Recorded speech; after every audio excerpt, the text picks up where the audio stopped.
Maraming nag-request nitong parang ice cream, kaya tara unboxing tayo nitong unicorns. For this little cone, ang daming magawa. Na-amaze talaga ako nito. Anong pet unicorn kaya makuha natin? Etong white unicorn nakuha natin. Sobrang pretty ng eyes niya, rainbow color. It also comes with this very pretty wings. Perfect gift ito sa mga batang hilig sa unicorns at glitters. Pero hindi lang yan, meron pang maraming magawa with this unicorns. I-peel mo lang yung cone. Number 3 says dazzle.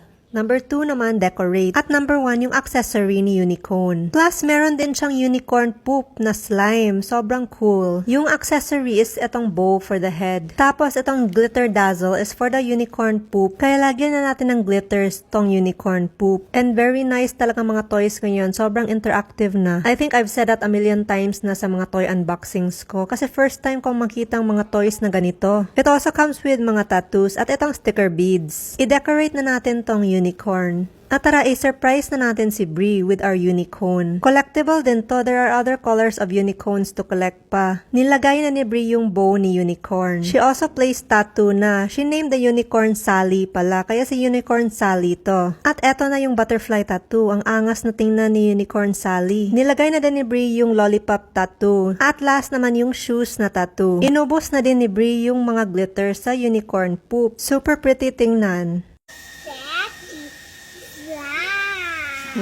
Super happy niya sa slime. Hilig talaga yung mga bata ng mga slime. That's why they make very many toys out of slimes pala. Eto na si Unicorn Sally natin. All blinged up na. Overall, a very fun toy. Brie even made ice cream from the unicorn slime poop. And of course, nag-enjoy din si Bram nitong slime. Ang pretty naman ng unicorn poop. Super glittery. Maora, salamat sa pagtanaw.